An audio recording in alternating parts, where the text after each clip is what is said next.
नमस्कार, मी विशाल परदेशी. सुप्रभात या बुलेटिनमध्ये आपलं सगळ्यांचं स्वागत. जाणून घेतोय महत्त्वाच्या घडामोडी. सुरुवात करूयात एका वादासंदर्भातल्या बातमीने. ती बातमी अशी बघा की टिपू सुलतानच्या नावावरून मुंबईत राजकारण आता चांगलंच रंगतंय.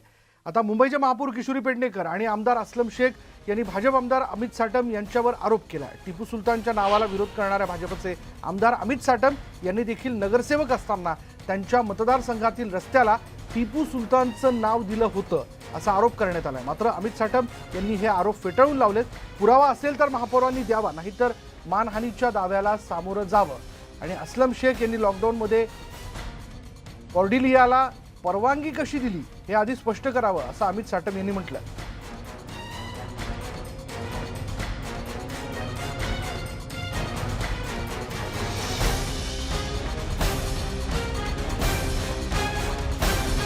मुंबईच्या महापौर किशोरीताई पेडणेकर आणि मुंबई शहराचे पालकमंत्री अस्लम शेख हे माझ्यावरती खोटे नाटे आरोप करीत आहेत की कुठल्या तरी रस्त्याच्या नामकरणासाठी मी अनुमोदन टिपू सुलतानच्या नामकरणासाठी मी दिलेलं आहे. मी आधी सुद्धा सांगितलेलं आहे आणि मी पुन्हा एकदा सांगतो की टिपू सुलतानचे नाव रस्त्याला द्यावे अशा कुठल्याही प्रकारच्या प्रस्तावाला मी अनुमोदनही केलेलं नाही. मी अशा प्रकारचा कोणता प्रस्ताव नगरसेवक असताना कधीही दिलेला नाही. स्थापत्य समितीचा नगरसेवक असताना मुंबई महानगरपालिकेमध्ये मी कधीही सदस्य नव्हतो आणि त्यामुळे असे मी पत्र दिलेलं किंवा मी प्रस्ताव दिल्याचा जर पुरावा असेल तर या दोघांनी तो पुरावा सादर करावा, अन्यथा क्रिमिनल डिफॉर्मेशनला त्यांनी सामोरं जाण्याची तयारी ठेवावी. तर महापौर किशोरी पेडणेकरांनी नेमका काय आरोप केला होता ते पाहूयात. अमित साटमला मला सांगावंसं वाटतं की एम पूर्व विभागातील बाजीप्रभू देशपांडे मार्गपासून सुरू होणाऱ्या रफिकनगर नाल्यापर्यंत जाणाऱ्या शिवाजीनगर मार्ग क्रमांक 4 शहीद टिपू सुलतान मार्ग असे देण्यात यावे. एम पूर्व प्रभाग समिती 26 जुलै 2000 ठराव हा क्रमांक 35 आहे. हा ठराव क्रमांक 1290 बिनविरोध मंजूर झाला. बिनविरोध. आणि त्याला सूचक आहेत यशोधर फणसे आणि अनुमोदन कोणी दिलंय? अमित साटम. जर मला अगदी प्रामाणिक सांगायचं आहे की तुमचे 21 नगरसेवक जेव्हा सभागृहात पण बसतात, स्थापत्य समितीमध्ये बसतात, त्यावेळेला तुम्ही विरोध त्यावेळेला का नाही केलात? चला, याचबद्दल आपण बोलणार आहोत. आमचे प्रतिनिधी विशाल पाटील आपल्याबरोबर आहेत. ते या सगळ्या घडामोडींवरती लक्ष ठेवून आहेत. विशाल, असं सर्वसाधारणमध्ये गप्पांमध्ये म्हणलं जातं की नावात काय ठेवलं, पण नाही, तसं नाही आहे. राजकीय पटलावरती नाव, नावामागची व्यक्ती आणि त्या व्यक्ती पाठीमागचा इतिहास यावरनं आता राजकीय पटलावर राजकारण होताना आपण बघतोय. आता किशोरी पेडणेकरांनी कागदपत्रांसह, अगदी तू त्यांच्याशी संवाद साधला होतास, काही कागदपत्र त्यांनी समोर आणलेत. त्यांच्या आरोपात किती तथ्य आहे की अमित साटम यांच्या मतदारसंघातील एका मार्गाला टिपू सुलतानचं नाव देण्याच्या बाबतीत त्यांचं अनुमोदन होतं? विशाल, सुरुवातीला जर आपण पाहायला गेलं तर हे जे अनुमोदन केलेलं आहे हे 27 डिसेंबर 2013चं प्रकरण आहे. आणि या प्रकरणामध्ये अमित साटम यांनी टिपू सुलतान या नावाला, जो मार्ग आहे ह्या मार्गाला टिपू सुलतान हे नाव देण्यात यावं याच्यासाठी जे मिनिट्स असतात महानगरपालिकेचे त्याच्यावरती त्यांनी अनुमोदन म्हणून त्यांचं नाव आहे आणि त्यांच्या नगरसेवकांची नावं आहेत. खरं तर महापौरांनी ही कॉपीसुद्धा माध्यमांना दिलेली आहे. आपण ज्यावेळेला मी त्यांच्याशी संवाद साधला होता त्यावेळेलाच त्यांनी ही कॉपी जी आहे ती देण्यात आली होती. त्यानंतर अमित साटम यांनी जरी आरोप आता फेटाळलेले असले तरी हा ठराव जो आहे हा 3 टप्प्यांमध्ये आलेला आहे. पहिला महानगरपालिकेचं जे विभाग कार्यालय असतं त्या इथे येतं. त्यानंतर स्थापत्य समितीमध्ये हा ठराव गेला. त्यानंतर मुंबई महानगरपालिकेच्या सभागृहात हा ठराव गेला आणि हा ठराव महानगरपालिकेत बिनविरोध जो आहे तो संमत झालेला आपल्याला पाहायला मिळतो. जे कागदपत्र महापौरांनी दिलेले आहेत त्यानुसार आता अमित साटम यांनी या संपूर्ण वादावरती एक आरोप जे आहे ते फेटाळलेले आहेत आणि थेट शिवसेनेलाच आव्हान जे आहे ते दिलेलं आपल्याला पाहायला मिळतं आहे. टिपू सुलतान या क्रीडा संकुलाला जे नाव दिलेलं आहे या नावावरून काल आपण पाहिलं की संपूर्ण मुंबईत गदारोळ जो आहे तो होताना दिसून आला. याच्या आधी आदित्य ठाकरे यांनी काल स्पष्ट केलं की हे नाव जे आहे ते अधिकृतरित्या नाही आहे. आणि अस्लम शेखांनी सुद्धा असं सांगितलं की मी फक्त या ठिकाणचं जे मैदानाचं नवीन कामकाज झालेलं आहे त्याच्या उद्घाटनाला आलेलं आहे, हे नाव पूर्वीपासूनच आहे. त्यामुळे ह्या सगळा जर आपण वाद बघायला गेला तर टिपू सुलतानच्या नावाचं ना कोणी समर्थन करतंय अशी प्रकारची स्थिती जी आहे ती शिवसेनेकडनं आपल्याला पाहायला मिळते. ज्यावेळेला भाजपनं आज सगळ्यात पहिला हा मुद्दा समोर आणला होता, त्यानंतर शिवसेनेनं सुद्धा पहिल्याच दिवशी त्या मैदानाच्या समोर आंदोलन केलं होतं आणि राणी लक्ष्मीबाई हे या मैदानाला नाव देण्यात यावं, आमची ही प्रमुख मागणी आहे अशी मागणी केली. आणि ज्या पद्धतीनं आता भाजपकडनं आरोप जे आहेत ते सातत्याने केले जात आहेत, त्या बाबतीत मुंबईच्या महापौर किशोरी पेडणेकर यांनी असे 2 रस्ते आहेत विशाल मुंबईमध्ये ज्यांना टिपू सुलतान हे नाव देण्यात आलेलं आहे आणि दोन्ही याच्यामध्ये अनुमोदन जे आहेत हे भाजपच्या नगरसेवकांनी केलेल्या अशा प्रकारची कागदपत्रे जी आहेत ती किशोरी पेडणेकर यांनी समोर आणलेली आपल्याला पाहायला मिळत आहेत. त्यामुळे एकंदरीत आता आपण जर पाहायला गेलं तर टिपू सुलतान या नावाला भाजपच्याही काही नगरसेवकांचा पाठिंबा होता का हा एक प्रश्न आहे, कारण का महानगरपालिकेचे मिनिट्स समोर आलेले आहेत. आता हे जर अमित साटम यांनी पहिल्या दिवशी आरोप केला होता की अशा प्रकारच्या कुठच्याही मिनिट्सवरती मी सही केली नाही किंवा असं अनुमोदन केलं नाही, मग महानगरपालिकेच्या दस्तऐवजामध्ये जे मिनिट्स कॉपी आहेत ह्या कुठे ते ह्याच्यामध्ये फेरफार झाला आहे का हा सुद्धा त्यांनी प्रश्नचिन्ह उपस्थित केला होता. मात्र महानगरपालिकेच्या मिनिट्समध्ये फेरफार होऊ शकतो का हाही एक महत्त्वाचा प्रश्न आहे, कारण का ज्यावेळेला अशा पद्धतीच्या बैठका होतात, ज्यावेळेला एखाद्या प्रस्तावाबाबत ज्यावेळेला मिनिट्स बनतात त्यावेळेला जवळपास 15 ते 16 अधिकारी त्या ठिकाणी उपस्थित असतात आणि सर्वांचा विचार घेतल्यानंतर त्यावरती चर्चा करूनच अशा प्रकारच्या मिनिट्सना मान्यता दिली जाते. मात्र या जी मिनिट्स कॉपी आहे याच्यावरती कुणाचाही विरोध नसताना हे मिनिट जे आहेत ते मंजूर करण्यात आलेलेचा उल्लेख जो आहे तो या पत्रामध्ये आपल्याला पाहायला मिळतोय. त्यामुळे जरी नावात काय असलं तरी नावावरूनच मोठं राजकारण जे आहे ते विशाल मुंबईत रंगताना आपल्याला पाहायला मिळतंय. धन्यवाद विशाल या सगळ्या माहितीबद्दल. त्याच्यामुळे आरोप करणाऱ्या आता भाजपच्या वतीनं भलेही अमित साटम जरी असा दावा करत असले की महापौरांनी केलेल्या आरोपात काही तथ्य नाही आहे, पण मग महापौर दाखवत असलेल्या कागदपत्रांमध्ये काही तथ्य नाही आहे का हे त्यांनी सिद्ध करून दाखवावं अशी आता एकूण चर्चा होते. पुढे पाहूयात या संदर्भातलं महत्त्वाचा एक रिपोर्ट असा आहे की मालाड मालवणी इथल्या मैदानाच्या टिपू सुलतान या जुन्या नावावरून आता नव्यानं वाद सुरू झालाय. बुधवारी भाजपनं थेट रस्त्यावरती उतरून टिपू सुलतान नावाविरोधात आंदोलन केलं, पण भाजपच्या विरोधाला न जुमानता पालकमंत्री अस्लम शेख यांनी लोकार्पण केल्यानं आता ऐन महापालिका निवडणुकीच्या तोंडावर भाजप आणि महाविकास आघाडीमध्ये जुंपल्याचं चित्र आहे.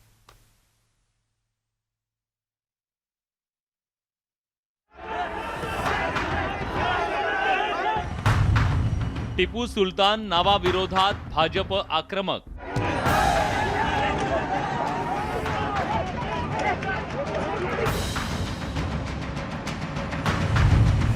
मैदानाच्या जुन्या नावावरून नव्यानं राडा.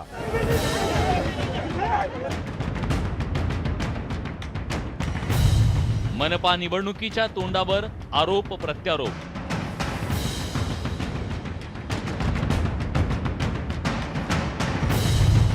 भाजप आणि महाविकास आघाडीत जुंपली.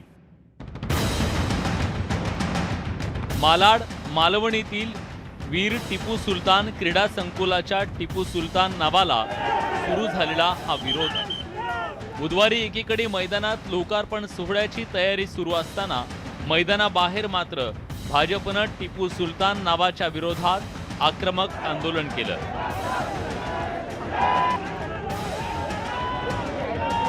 टीपू सुल्तान के नहीं सहेंगे. अब हम बाबर औरंगजेब और को नहीं सहने वाले हैं. अभी जो हिंदू हित की बात करेगा वही राज करेगा. यह नारा एक है और ये चलेगा.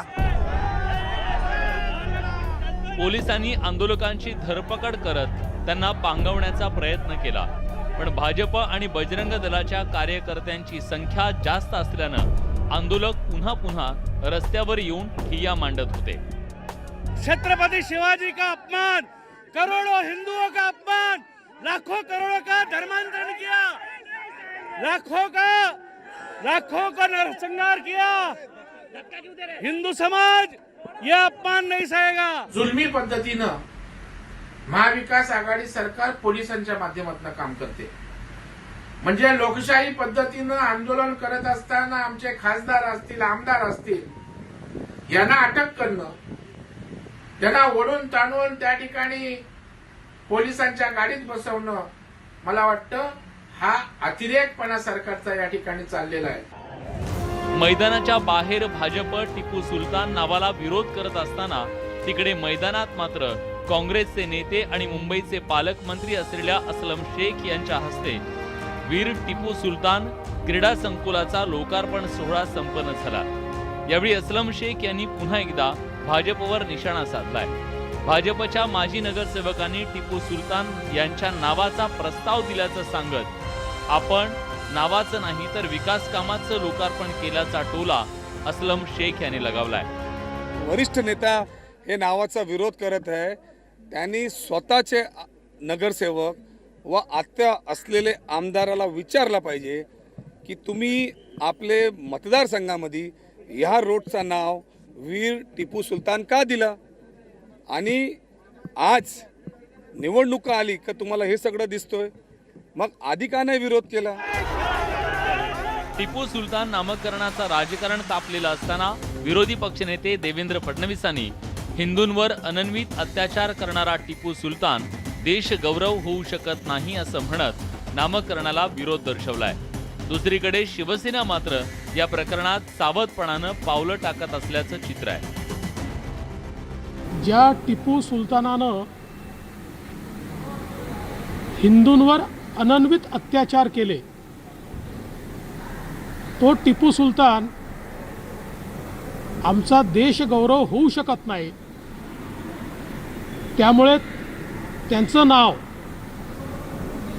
हे महानगरपालिकेने मैदानाला देणं हे अतिशय अयोग्य आहे. एक प्रकारे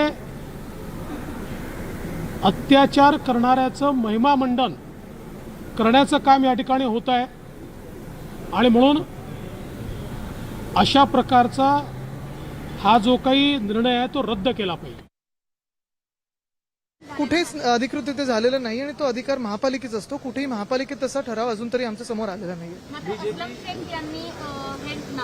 मला वाटतं ह्या वादात आज न पडता महापालिका जे ठरवेल, जसं काल महापौरताईंनी स्पष्टीकरण तर दिलेलंच आहे, त्यांनी ठामपणे सांगितलेलं जे सांगायचं आहे, आणि तसं पुढे जाऊ. खरं तर मालाड मालवणीतील या मैदानाचं टिपू सुलतान नामकरण 11 वर्षापूर्वी झालंय. पण आता मुंबई महापालिकेची निवडणूक तोंडावर आल्यानं हिंदुत्वाचा मुद्दा अधिक तीव्रतेनं पुढे केला जातोय. त्यामुळेच एका क्रीडा संकुलावरून अख्ख्या मुंबईचा राजकीय आखाडा बनल्याचं पाहायला मिळालं. मुंबईहून प्रशांत बाग आणि विशाल पाटीलसह bureau report, news 18 Lokmat. Tipu Sultan नावावरून भाजप आक्रमक झालेली असतानाच महाविकास आघाडी घटक पक्ष मात्र नावावरून राजकारण करणं चुकीचं असल्याचं म्हणतायत. गृहमंत्री आणि राष्ट्रवादी काँग्रेसचे नेते दिलीप वळसे पाटील, काँग्रेसचे प्रदेशाध्यक्ष नाना पटोले आणि शिवसेनेचे खासदार संजय राऊत यांनी या प्रकरणी काय प्रतिक्रिया दिली पाहूयात. मालाडमध्ये एका उद्यानाच्या नावावरनं वाद समोर आलेला आहे आणि दोन समाजात कुठेतरी तेढ निर्माणचा प्रश्न होऊ शकतो. काय आव्हान करायला? मला असं वाटतं की अशा गोष्टींवरून विनाकारण वाद निर्माण होईल किंवा तेढ निर्माण होईल, अशा प्रकारची कृत्य कोणाकडूनच घडू नयेत आणि त्याच्यासाठी विनाकारण शांततेने चाललेल्या सगळ्या गोष्टी त्याला बाधा पोचते. त्यामुळं असे प्रकार शक्यतो टाळले पाहिजे. भाजपचं आपण चित्र पाहिलं असेल आणि त्यांची मानसिकता पाहिली असेल की जनतेचे मूळ प्रश्न बाजूला जाळण्यासाठी धर्मांध व्यवस्था कशी निर्माण करता येईल, मानसिकता निर्माण कशी करता येईल याच्यावर त्यांचा प्रयत्न आहे. गेल्या 20 वर्ष भाजप मुंबई महानगरपालिकेमध्ये सत्तेत होते. राज्याचे मुख्यमंत्री स्वतः फडणवीस गेले 5 वर्ष होते. कुठल्या गार्डनला काय नाव द्यावं, कुठल्या रस्त्याला काय नाही द्यावं ही महानगरपालिका आणि सरकारची भूमिका असते. टिपू सुल्तान को लेकर के शिवसेना की क्या भूमिका है? सर टिपू सुल्तान को लेकर के क्या भूमिका है? सर एक मिनट, एक बार आप तय कर दीजिए कि कौन सा उसका ऊपर टिपू सुल्तान है. हमारे बीएमसी के लोग बोल रहे हैं उसके ऊपर. मालाड मालवणीतील या क्रीडा संकुलाच्या जागेचा इतिहास नेमका काय, चला जाणून घेऊया. म्हणजे टिपू सुलतान हे नाव कधी देण्यात आलं, हे मैदान नेमकं कोणाच्या मालकीचं हे जाणून घेऊयात. हे जर आपण लक्षात घेतलं तर मालाड मालवणीतील टिपू सुलतान क्रीडा संकुल हे सरकारी मालकीचं आहे. मैदानाची जागा राज्य सरकारच्या मालकीची आहे आणि या जागेला टिपू सुलतान हे नाव 2011 मध्येच दिलं गेलं. शासकीय कागदपत्रात टिपू सुलतान मैदान असाच उल्लेख आहे आणि ही जागा सरकारी असल्यानं महापालिका याला नाव देऊ शकत नाही. अपक्ष नगरसेवक सिराज शेख यांनी हा प्रस्ताव मांडला होता, जो नामंजूर झाला आणि ही जागा सरकारची असल्याचं त्यांना सांगण्यात आलं. त्यामुळे नाव सरकारच देईल असं उत्तर देण्यात आलं.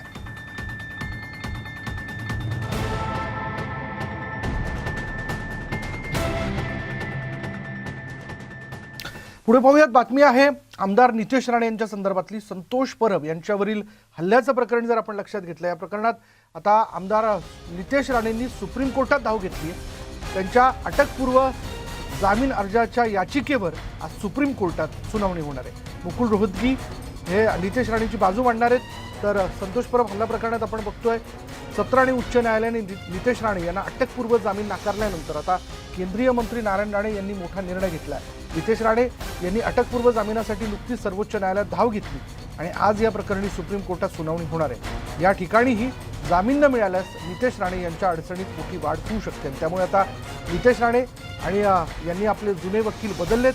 सर्वोच्च न्यायालयात ज्येष्ठ विधिज्ञ मुकुल रोहतगी हे नितेश राणे यांची बाजू मांडणार आहेत. बोलूयात आमचे नवी दिल्लीचे प्रतिनिधी प्रशांत लीला रामदास आपल्या बरोबर आहेत. प्रशांत, काय तपशील याबद्दल? आज सुप्रीम कोर्टामध्ये नितेश राणे यांच्या जामीन अर्जावरती सुनावणी होणार आहे. महत्वाचं म्हणजे खालील दोन्ही कोर्टाने म्हणजे सत्र न्यायालयाने आणि उच्च न्यायालयाने ह्याचा जामीन नाकारल्यानंतर आता त्याच प्रकरणी आता सुप्रीम कोर्टात सुनावणी होणार आहे. साधारणतः दुपारी ही सुनावणी होईल अशा प्रकारची शक्यता व्यक्त केली जात आहे. महत्वाचं म्हणजे यापूर्वीचे असलेले सर्व वकील त्यांनी बदललेले आहेत. आता नवीन वकील मुकुल रोहतगी हे त्यांची बाजू मांडणार आहे सुप्रीम कोर्टामध्ये. आपल्याला माहीत असेल मुकुल रोहतगी हे माजी सॉलिसिटर जनरल आहेतच, पण सोबतच त्यांनी आर्यन खान प्रकरणामध्ये एक मोठी भूमिका बजावली होती. त्यांनी आर्यन खानला जामीन मिळण्यासाठी जो युक्तिवाद केला होता, त्या युक्तिवादानंतर आर्यन खानला जामीन मिळाला होता. त्यामुळे याच आधारावरती केंद्रीय मंत्री नारायण राणे यांनी मुकुल रोहतगी यांना नितेश राणे प्रकरणामध्ये युक्तिवाद करण्याकरता नितेश राणे यांच्याकडून ते युक्तिवाद करण्याकरता नियुक्ती केलेली आहे किंवा त्यांची निवड केलेली आहे. महत्वाचं म्हणजे मुकुल रोहतगी हे ज्येष्ठ विधिज्ञ आहे आणि त्यांचा युक्तिवाद हा सर्वमान्य आहे अशा प्रकारची चर्चा सुप्रीम कोर्टाच्या दालनात देखील असतं. त्यामुळे अशा वकिलाच्या माध्यमातून कुठेतरी नितेश राणे यांना जामीन मिळावा असा प्रयत्न आहे. समजा जामीन मिळाला नाही तर नितेश राणे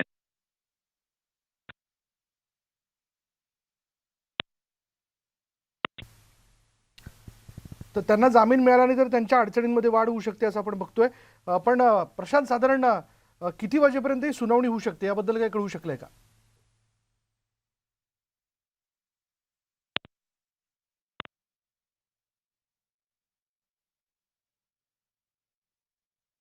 आपण ही बातमी, महत्वाची बातमी आपण बघतोय की आज संतोष परब हल्ला प्रकरणामध्ये सत्र आणि उच्च न्यायालयाने नितेश राणे यांना अटकपूर्व जामीन नाकारल्यानंतर आता केंद्रीय मंत्री नारायण राणे यांनी मोठा निर्णय घेतला. नितेश राणे यांनी अटकपूर्व जामिनासाठी सुप्रीम कोर्टात म्हणजे सर्वोच्च न्यायालयामध्ये धाव घेतलेली आहे. या प्रकरणी आज सुप्रीम कोर्टात सुनावणी होणार आहे आणि या ठिकाणीही जामीन न मिळाल्यास नितेश राणे यांच्या अडचणीत मोठी वाढ होऊ शकते.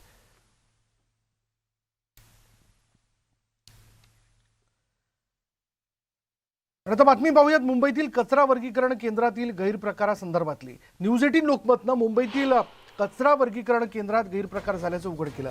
आमच्या बातमीची दखल महापौरांनी घेऊन तात्काळ चौकशी करून कारवाई करण्याचं आश्वासन दिलं. मात्र स्थानिक आमदार सदा सरवणकर यांनी मात्र 5 दिवसांनंतर याची दखल घेतली आहे. 5 दिवसानंतर त्यांनी कचरा वर्गीकरण केंद्राला भेट देऊन माहिती घेतली. विशेष म्हणजे सदा सरवणकर यांचे पुत्र समाधान सरवणकर या भागाचे नगरसेवक आहेत. त्यामुळे मनसेनं आता सदा सरवणकर यांच्यावर टीका केली आहे. आम्ही आवाज उठवल्यानंतर सदा सरवणकर यांना जाग आल्याची टीका मनसेने केली आहे. मुंबईतील कचरा वर्गीकरण केंद्र विनापरवाना व्यापाऱ्याला भाड्यानं देण्यात आलेलं होतं.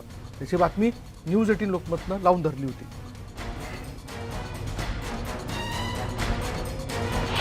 अधिकाऱ्यांवरती कारवाईचे आदेश सुद्धा दिलेले आहेत आणि आज अखेर स्थानिक आमदार सदा सरवणकर यांनी या वर्गीकरण केंद्राची पाहणी केलेली आपल्याला पाहायला मिळते. आपण त्यांच्याशी बोलणार आहोत. सर, खरं तर इतका उशीर का लागला? तुम्ही ज्या मतदारसंघाचं प्रतिनिधित्व करता त्याच ठिकाणी हा धक्कादायक प्रकार घडलेला आहे.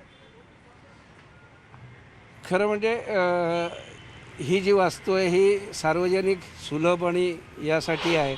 त्यामुळे त्या सुलभ शौचालयाकडे स्वच्छतेच्या दृष्टीने फक्त बघितलं जातं आणि लोकांची गरज म्हणून सुलभ शौचालयाच्या जागेत एखादी जागा अशा प्रकारची कोणाला तरी दिली जाते हे खरोखरच धक्कादायक आणि ज्याने हे उघडकीस आणलं त्याचं खरोखरच कौतुक करायला पाहिजे.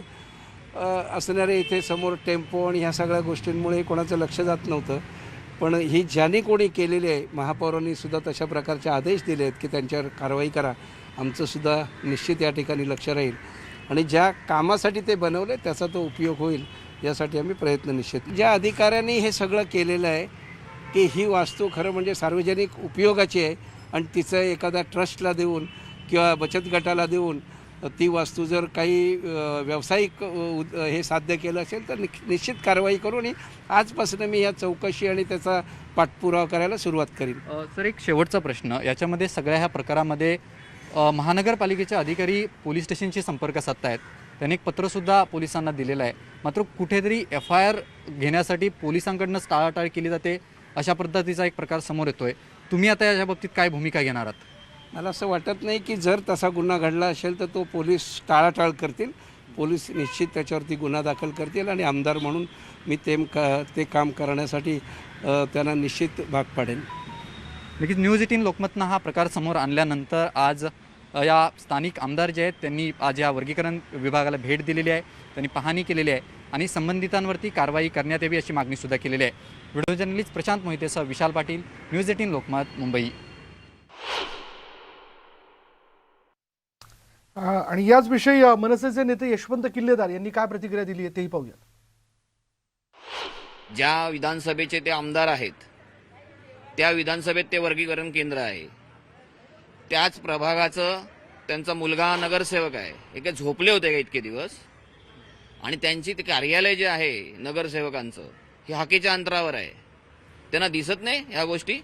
जेव्हा मनसेने केलं ह्या गोष्टी, त्याच्या बातम्या झळकल्या, त्या झळकून सुद्धा 5 दिवस झाले. त्याच्यानंतर आज जेव्हा वरिष्ठ त्यांचे कान टोचणी करत तेव्हा त्यांना जाग आली का? कसं आहे, आयत्या बेळ्यावर नागोबा. आता बातमी आहे राजकीय गोटातून. शिवसेना आणि भाजप एकमेकांवरती आरोप करण्याची एकही संधी सोडताना दिसत नाहीये. दोन्ही पक्षांचे नेते एकमेकांवर टीका टिप्पणी करतायत. पण दुसरीकडे जळगावमध्ये भाजप नेते गिरीश महाजन आणि मंत्री गुलाबराव पाटील एकत्र आल्याचं पाहायला मिळालं. ते नुकतेच एकत्र आले होते. ते नुकतेच एकत्र आले नाही तर त्यांनी एकाच गाडीतून प्रवास केलेला होता. निमित्त होतं जळगावमधील जामनेरमधील पोलीस स्टेशनच्या नव्या इमारतीच्या उद्घाटनाचं.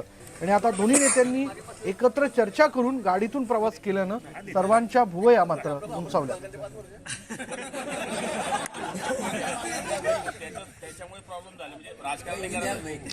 बोलूयात आमचे जळगावचे प्रतिनिधी इम्तियाज अहमद आपल्याबरोबर आहे. इम्तियाज, खरं तर राजकारणात मतभेद असू शकतात पण मनभेद नाही, हे आपण एक वेळ मान्य केलं. पण तसं बघायला गेलं तर जळगाव जिल्ह्यातल्या राजकारणात गुलाबराव पाटील एकीकडे आणि दुसरीकडे गिरीश महाजन हे एकमेकांवरती कायम टीका करताना दिसतात. कार्यक्रमाच्या निमित्ताने ते एकत्र आले, पण काय नेमकी चर्चा झाली याबद्दल काही कळू शकले का? विशाल सर, काल जळगाव जामनेर इथे पोलीस स्टेशनचं उद्घाटन निमित्त गिरीश महाजन आणि गुलाबराव पाटील हे दोघे सोबत होते आणि एकाच गाडीमध्ये त्यांनी प्रवास केलेला आहे. संध्याकाळी गिरीश महाजन यांच्या घरी गुलाबराव पाटील यांनी चहा पाणी वगैरे घेतलेली आहे. आणि दुसरीकडे जळगाव जिल्ह्यामध्ये एकनाथराव खडसे यांनी आरोप केला होता की भाजपा आणि शिवसेना यांची छुपी युती आहे. ते तरी लोकांमध्ये असं सुजबूज सुरू आहे. आणि या निमित्ताने जे गुलाबराव पाटील जे रात्री गिरीश महाजन यांच्या घरी गेले होते त्यावेळी भाजपाचे जे नगरसेवक होते जामनेरचे त्यांनी गुलाबराव पाटील यांचा सत्कार सुद्धा केला. आणि तिथले जे लोक आहेत ते लोकांमध्ये असं म्हणण्यात येत आहे की कुठेतरी भाजपा आणि शिवसेना जळगाव जिल्ह्यामध्ये युती होणार आहे का येणाऱ्या निवडणुकीमध्ये, अशी ही चर्चा रंगू लागलेली आहे. विशाल सर, धन्यवाद इम्तियाज या सगळ्या तपशिलाबद्दल. ठीक आहे, एकाच व्यासपीठावर दोन वेगवेगळ्या पक्षाचे नेते जे कायम एकमेकांवर टीका करताना दिसतात ते एकत्र आले होते आणि ज्याविषयी आता जळगाव जिल्ह्याच्या राजकारणात मोठी चर्चा आहे. पुढली बातमी अशी आहे की प्रजासत्ताक दिनाच्या पार्श्वभूमीवर मुख्यमंत्री उद्धव ठाकरे यांच्या हस्ते निर्भया पथक आणि निर्भया सक्षम केंद्राचं तसंच इतर उपक्रमांचं उद्घाटन करण्यात आलं. आज प्रत्येक क्षेत्रामध्ये महिला सक्षमपणे काम करतात. महिला प्रगतीपथावर घौडदौड करत असताना समाजातील महिला असहाय्य राहू नयेत यासाठी विशेष प्रयत्न करण्याची गरज असून महिलांसाठी आज निर्भया सुरक्षा दल आणि इतर उपक्रम सुरू करण्यात आले आणि त्यासाठी बृहन्मुंबई पोलीस दलाचं अभिनंदन मुख्यमंत्री उद्धव ठाकरे यांनी केलंय. यातून महिला सुरक्षेचं बळकट पाऊल मुंबई पोलिसांनी टाकलं असल्याचंही ते म्हणाले. तसंच रिलायन्स फाउंडेशनने 3 वर्षांच्या इंटरनेट सुविधेसह 100 फोन देऊ केलेत. मंत्री आदित्य ठाकरे यांनी निर्भया पथकातील 5 प्रादेशिक अधिकाऱ्यांना हे आयफोन प्रातिनिधिक स्वरूपात वितरित केले. यावेळी रिलायन्स फाउंडेशनची सिराज कोतवाल यांचा आदित्य ठाकरे यांनी सत्कार केला.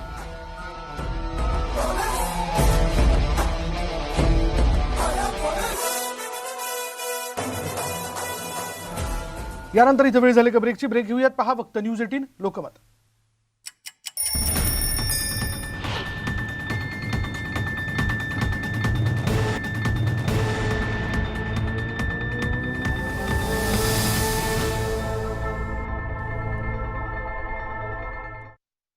नमस्ते महाराष्ट्रामध्ये ब्रेकनंतर आपलं स्वागत. ब्रेकनंतर बातमी आहे एका महिलेनं घातलेल्या राड्याची. हो, राडाच तिने घातला. काल प्रजासत्ताक दिनी एका महिलेनं ठाण्यामध्ये राडा घातला. घटना ठाण्यातील कोलशेत भागात असलेल्या लोढा अमारा या उच्चभ्रू सोसायटीतली आहे. म्हणजे सोसायटीमध्ये भारत मातेच्या पूजनाचा कार्यक्रम आयोजित करण्यात आला होता आणि तिथल्या रहिवाशांनी एकत्र येत हा कार्यक्रम आयोजित केला. परंतु याच वेळी तिथे राहणाऱ्या एका महिलेने भारत मातेचा फोटो हिसकावून घेतला आणि मोठा हंगामा केला. प्रकरणाचं गांभीर्य ओळखून कॉम्प्लेक्सच्या सुरक्षा रक्षकांना पाचारण करण्यात आलं. परंतु सदर महिलेने फोटो देण्यास नकार दिला. एका महिला सुरक्षा कर्मचारीने फोटो हिसकावून घेण्याचा प्रयत्न करताच सदर महिलेने तिच्यावरती जोरदार हल्ला करत तिला मारहाण केली. तिला अडवणाऱ्या अनेक सुरक्षा रक्षकांना देखील या महिलेने मारहाण करत चित्रीकरण करणाऱ्यांचे मोबाईल फोडले. परिस्थिती हाताबाहेर जात असल्याचं पाहून कापूरबावडी पोलिसांना पाचारण करण्यात आलं. पोलिसांनी या महिलेविरोधात गुन्हा दाखल केला असून तिच्यावर याआधी गुन्हा नोंद असल्याची माहिती समोर आली आहे. या महिलेची मानसिक स्थिती ठीक नसल्याचं काहींनी सांगितलं.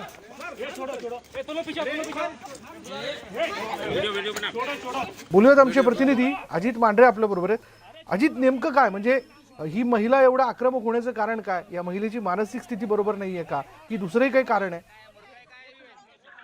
विशाल, पोलीस आणि तिथले काही रहिवासी आहेत त्यांच्याशी जेव्हा चर्चा केली त्यावेळी ही गोष्ट लक्षात आली की पहिले देखील अशा पद्धतीची घटना घडली होती. अशाच पद्धतीनं या महिलेने इमारतीतील काही रहिवासी असतील किंवा सुरक्षा रक्षक असतील यांच्याशी वाद घातला होता, त्यांना मारहाण केली होती. आणि त्यानंतर काल जेव्हा 26 जानेवारी होता, या दिवशी सोसायटीमध्ये एक कार्यक्रम ठेवण्यात आला. त्या कार्यक्रमाच्या वेळी ही महिला अचानकपणे तिथे आली आणि तिने तो फोटो उचलला. भारत मातेचा फोटो होता. तुम्ही जर व्हिडिओ पाहिला असेल तर त्या फोटोला माता राणीचा फोटो म्हणजे देवी वैष्णोदेवीचा फोटो जो आहे, माता राणीचा फोटो असं म्हणत ती फोटो सोडायला तयार नाहीये. आणि फोटो मी सोडणार नाही असं ती वारंवार सांगते. पण कुठेतरी या महिलेच्या हातून जर तो फोटो पडला तर कुठेतरी कायदा सुव्यवस्था प्रश्न निर्माण होईल किंवा कारण भारत मातेचा फोटो होता आणि यामुळे तिथल्या सुरक्षा रक्षकांनी फोटो त्याच्याकडून हिसकावून घेण्याचा प्रयत्न केला. पण ती फोटो काय द्यायला तयार नव्हती. हा पूर्ण सीन आपण पाहिला आणि तिथल्या रहिवाशांचं म्हणणं आणि पोलिसांचं म्हणणं जर ऐकलं तर ती महिला मानसिकरित्या थोडी डिस्टर्ब आहे असं सांगितलं जातंय. अजून या गोष्टीला पूर्णपणे दुजोरा जे आहे ते पोलिसांनी दिलेलं नाहीये. पण प्राथमिक दर्शनी पोलिसांचं हेच म्हणणं आहे की याच्या आधी देखील तिने हा प्रकार केलेला आहे आणि ती मानसिक दृष्ट्या थोडी डिस्टर्ब आहे. या सगळ्या गोष्टी लक्षात घेता पोलीस आता या गोष्टीची चाचपणी करते की नेमकं खरंच ती मानसिकदृष्ट्या डिस्टर्ब आहे का, आणि तसं असेल तर मात्र तिला कायद्यातून सूट मिळेल. मात्र जर तिनं जाणीवपूर्वक या सगळ्या गोष्टी केल्या असेल आणि ती मानसिकरित्या कुठलीही रुग्ण नसेल, मानसिक रुग्ण नसेल तर तिच्यावर मोठ्या प्रमाणात कारवाई करण्यात येईल, तिला अटकही करण्यात येईल असं देखील एका वरिष्ठ अधिकाऱ्याने स्पष्ट केलंय. धन्यवाद अजित या सगळ्या माहितीबद्दल. पुन्हा एकदा एक चर्चेत असणारी बातमी आणि ही बातमी चर्चेत आहे म्हणून खरं तर विचार करावा लागतो की या महिलेने असा आक्रमकपणा इथे का दाखवला असेल. अनेक तर्कवितर्क तिच्याबद्दलचे व्यक्त होत आहेत, पण पोलीस याविषयी तपास करत आहेत.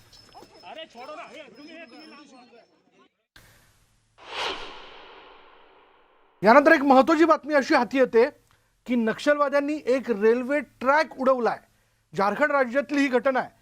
कर्माबाद चिचाकी स्टेशन दरम्यानची घटना आहे. दिल्ली हावडा मार्गावरची रेल्वे वाहतूक त्यामुळे विस्कळीत झाली आहे. धमकी देणारं पत्रक देखील या मार्गावरती त्यांनी फेकलंय. झारखंड राज्यातली घटना आपण बघतोय. नक्षलवाद्यांनी एक रेल्वे ट्रॅक जो आहे तो उडवलाय कर्माबाद चिचाकी स्टेशन दरम्यानची ही घटना आहे आणि आता दिल्ली हावडा मार्गावरची रेल्वे वाहतूक विस्कळीत झाली आणि धमकी देणारं पत्रक त्यांनी मार्गावरती फेकलंय. त्याची काही छायाचित्र आपल्याला उपलब्ध झाली आहेत, ज्यामध्ये आपण पाहू शकतो की कर्माबाद चिचाकी स्टेशन दरम्यानचा रेल्वे ट्रॅकच त्यांनी उडवला. बोलूयात आमचे प्रतिनिधी प्रशांत लीला रामदास आपल्या बरोबर आहेत. प्रशांत, नक्षली कारवायांमधलं हे एक प्रकरण समोर आल्याचं आपण बघतोय. नेमकं काय कारण की त्यांनी हा रेल्वे ट्रॅक त्यांनी उडवला आणि जे पत्रक त्यांनी फेकले त्यात काय नेमकं लिहिलेलं आहे त्यांनी? झारखंड बिहार दरम्यान बंद दरम्यान नक्षलवाद्यांनी रेल्वेला लक्ष केले आहे. आपल्याला माहित असेल की कॉम्रेड सुभाष बोस यांना अटक करण्याच्या निषेधार्थ बिहारमध्ये नक्षलवाद्यांनी बंद पुकारलेला आहे. झारखंड असो बिहार असो या भागांमध्ये बंद पुकारण्यात आला आहे. सोबत सुभाष बोस यांच्या पत्नी यांना देखील अटक करण्यात आलेल्या निषेधार्थ हा बंद पुकारण्यात आलेला आहे. धनबाद रेल्वे विभागातील चिचकी आणि कर्माबाद या रेल्वे स्थानकादरम्यान असलेल्या ट्रॅकवरती बॉम्बस्फोट स्फोट नक्षलवाद्यांनी घडवला आहे. यामुळे ट्रॅकचं मोठं नुकसान झालेलं आहे. स्फोटानंतर रेल्वेने तात्काळ खास करून हावडाकडे जाणाऱ्या दिल्ली हावडा सगळ्या ट्रेन थांबवलेल्या आहेत. धनबाद आणि गया दरम्यानची रेल्वे वाहतूक देखील थांबवलेली आहे. ही घटना जी आहे काल रात्रीच्या 1:30 वाजताची आहे. सुदैवाने यात कुठलीही जीवितहानी झाली नाही, पण या स्फोटामुळे ट्रेन ट्रॅकचे मोठे नुकसान झालेले आहे. आपल्याला माहित असेल की ज्या पद्धतीनं या नक्षलवाद्यांनी सोबतच तिथे बॉम्बस्फोट देखील जिथे घडवला आहे त्याच्या बाजूला आपले पत्र देखील टाकलेले आहे. त्यांनी म्हटलं आहे की भारतीय कम्युनिस्ट पार्टी माओवाद्यांच्या वतीने आम्ही हा बंद पुकारलेला आहे. 21 जानेवारी ते 26 जानेवारी दरम्यान हा बंद पुकारण्यात आलेला आहे. खास करून ज्या पद्धतीने प्रतिरोध धावण्यात आलेले आहे नक्षलवाद्यांवरती ते मागे घ्यावे आणि सोबतच सुभाष बोस यांना जी अटक करण्यात आलेली आहे ती देखील अटक त्यांची मुक्ती करावी. एक प्रकारे हा अत्याचार सुरू आहे अशा प्रकारचा आरोप नक्षलवाद्यांनी केला आहे. त्याच्याच निषेधार्थ आम्ही बॉम्बस्फोट घडवतो असंही नक्षलवाद्यांनी म्हटलं आहे. विशाल, धन्यवाद प्रशांत या सगळ्या माहितीबद्दल. कॉम्रेड सुभाष बोस यांच्या अटकेवरनं आता नक्षलवाद्यांनी हा रेल्वे ट्रॅक उडवलेला आणि त्याबद्दलचा निषेध व्यक्त करत त्यांनी तिथे पत्रकं फेकल्याचं देखील या छायाचित्रांमध्ये दिसून येतं.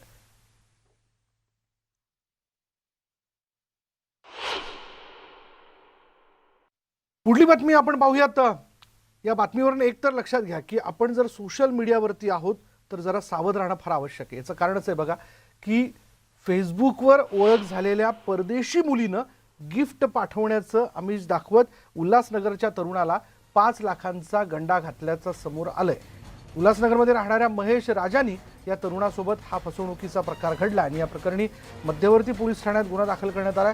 महेश याची जुलै 2021 मध्ये जेसिका विल्यम्स नावाच्या परदेशी तरुणीसोबत फेसबुकवर मैत्री झाली आणि तिच्याशी बोलू लागल्यानंतर तिनं महेशला इंग्लंडहून गिफ्ट पाठवण्याचं आमिष दाखवलं. त्यामध्ये ॲपल कंपनीचा फोन, लॅपटॉप, 2 महागडी घड्याळं तसंच 7,000 पाऊंड रोख रक्कम याचा समावेश असल्याची बतावणी तिनं केली. तसंच हे गिफ्ट मिळवण्यासाठी कस्टमचे पैसे भरावे लागतील असं म्हणून वेगवेगळ्या बँक खात्यांवर महेश यांना 5,499 रुपये भरायला लावले. मात्र त्यानंतरही गिफ्ट आलं नाही आणि महेश यांना आणखी 4 लाख रुपये भरण्यास सांगण्यात आलं. दरम्यान यानंतर आपली फसवणूक झाल्याचं त्यांच्या लक्षात आलं.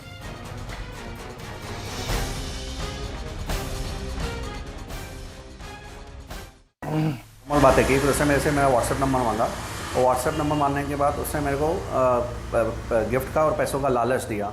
लेकिन उन्होंने कहा कि आपको ये सब मैं यूके से भेज रही हूँ तो आपके इंडिया में आपको चार्जेस भरने पड़ेंगे. मैंने 5,499 रुपीज़ भरे. जब उन्होंने मेरे को और एक मेल भेजा एंटी टेररिस्ट का रिजर्व बैंक ऑफ इंडिया का जिसमें उन्होंने मुझे कहा कि आपको 4,11,000 पे करने हैं, तो मेरे को डाउट आया. तो मैंने तुरंत साइबर पोर्टल पे कंप्लेंट कर दी और पुलिस स्टेशन में भी FIR दर्ज करवा दी 11 अगस्त को 2021 को. लेकिन अब तक पुलिस का जो काम है चल रहा है लेकिन बहुत स्लो चल रहा है. ये जो कल्प्रेट्स है इनका बहुत बड़ा रैकेट है एक्चुअली. इनको पकड़ा जाए और मुझे इंसाफ दिया जाए. त्यामुळे कृपया अशा कोणत्याही प्रकारच्या आमिषाला गिफ्ट मिळतंय म्हणून भुलू नका. अशी तुमची आर्थिक फसवणूक होऊ शकते. पुढे पाहूयात. भारतातील पश्चिम किनारपट्टीवर येणाऱ्या ऑलिव्ह रिडले कासवांच्या प्रजातींना सॅटेलाइट ट्रान्समीटर लावून त्यांच्या स्थलांतराचा अभ्यास करण्यास सुरुवात करण्यात आली आहे. या उपक्रमातील 2 कासवांना हे उपकरण बसवण्यात आलंय. कोकण किनारपट्टीवर विणीसाठी येणाऱ्या सागरी कासवांच्या अभ्यासासाठी हे यंत्र बसवण्यात आले. वेळास आणि अंजर्ले इथल्या एक अशा 2 माद्या कासवांना सॅटेलाइट ट्रान्समीटर बसवून त्यांना पुन्हा समुद्रात सोडण्यात आलं. महत्त्वाचं म्हणजे भारताच्या पश्चिम किनारपट्टीवर प्रथमच समुद्री कासवांना सॅटेलाइट ट्रान्समीटर बसवून त्यांच्या स्थलांतराचा अभ्यास करण्यात येतोय.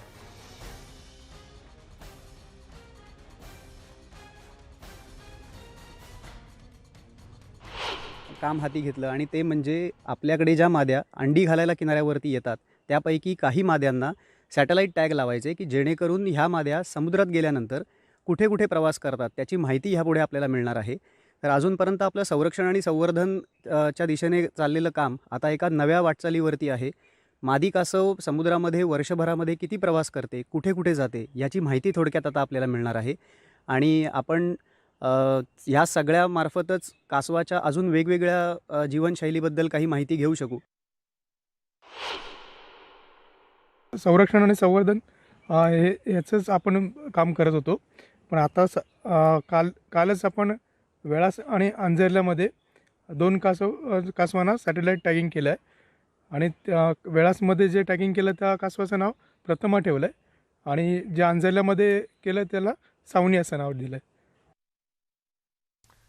कासवाच्या स्थलांतराचा आणि अधिवासाचा हा अभ्यास प्रकल्प कांदळवन कक्ष, मँग्रोव्ह फाउंडेशन आणि भारतीय वन्यजीव संस्थांमार्फत राबवण्यात आला.